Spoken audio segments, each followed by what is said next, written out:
ഓയ്, സമ്മർ വെക്കേഷനൊക്കെ സ്റ്റാർട്ട് ചെയ്ത് എല്ലാവരും ഹാപ്പി അല്ലേ? ഞാൻ ആദ്യമായിട്ടാണ് ഇങ്ങനെ വോയിസ് ഇടുന്നത്. അതുകൊണ്ട് എന്തെങ്കിലും തെറ്റുകുറ്റങ്ങൾ ഉണ്ടെങ്കിൽ നിങ്ങൾ ക്ഷമിക്കുക. സമ്മർ വെക്കേഷൻ ആയതുകൊണ്ട് മാത്രം ജസ്റ്റ് ഒന്ന് പറയാൻ, ഒന്ന് വിഷ് ചെയ്യാൻ വന്നതാണ് കേട്ടോ.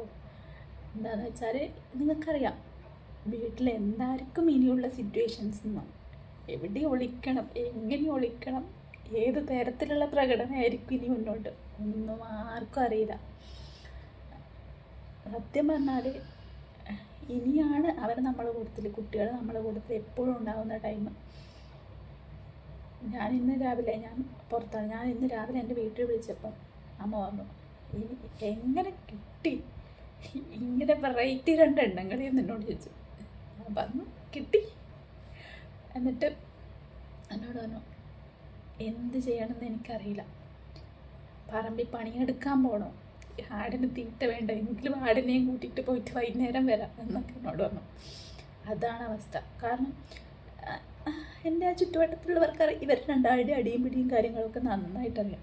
കാരണം നമ്മൾ അവരുടെ അടി കണ്ടു കഴിഞ്ഞിട്ടുണ്ടെങ്കിൽ നമ്മൾ ഈശ്വര ഇതിൽ ഏതെങ്കിലും ഒരാൾ തീരും.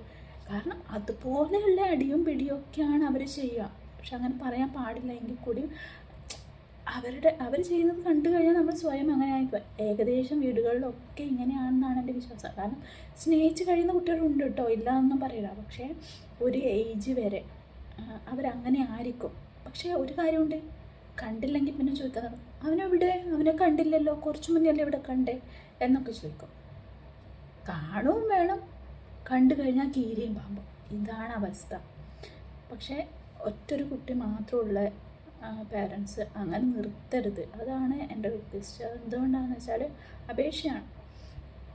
കാരണം നമ്മുടെ കൂടെയുള്ള കുട്ടി കളിക്കാൻ വേറൊരു വീട്ടിൽ പോയി കഴിഞ്ഞാൽ ചിലപ്പം അവരെ ആക്സെപ്റ്റ് ചെയ്യണമെന്നില്ല. കാരണം നമ്മളെ കൂടെ തന്നെ രണ്ട് കുട്ടികളുണ്ടെങ്കിൽ അവർ തമ്മിൽ കളിച്ചോളൂ. നമുക്ക് പറഞ്ഞ് മനസ്സിലാവും, മക്കളെ അവിടെ പോയാൽ ചിലപ്പോൾ അവർക്ക് ഇഷ്ടപ്പെടില്ല എന്നുള്ള കാര്യം പറയാം. ഇവിടെ ഒറ്റൊരു കുട്ടി മാത്രമുള്ള ആ കുട്ടി ഒന്നെങ്കിൽ മൊബൈലിന് അഡിക്റ്റായി പോകും, അല്ലെങ്കിൽ പിന്നെ ജസ്റ്റ് ഒരു പാവന്. കാരണം കുട്ടികൾ തമ്മിലുള്ള കമ്മ്യൂണിക്കേഷൻ കൂടും തോറും അവർക്കുള്ള സ്കിൽസ്, ടാലൻറ്റ് എല്ലാം കൂടിക്കൂടി വരും. കാരണം സ്നേഹം, കാര്യങ്ങളും ഒക്കെ, കെയറിങ് ഒക്കെ അവരും പലതരത്തിൽ പലരിലൂടെയും അനുഭവിക്കും. അങ്ങനെയൊക്കെയുണ്ട്. പക്ഷേ ഇന്നത്തെ സമൂഹം അങ്ങനെയൊന്നും കാണണ്ട കേട്ടോ. ഇന്നത്തെ സമൂഹം എല്ലാം അവരവരെ സ്വാർത്ഥത മാത്രം നോക്കി കാണുന്നവരാണ്. മറ്റുള്ള കുട്ടികളെ സ്നേഹിക്കുമ്പോൾ ബുദ്ധിമുട്ടാണ്. പക്ഷേ അതുകൊണ്ടാണ് പറയുന്നത്, എല്ലാവരും അവരവരെ കുട്ടികളെ ഒരുപാട് കെയർ ചെയ്യുക. സമ്മർ വെക്കേഷനാണ് വരുന്നത്.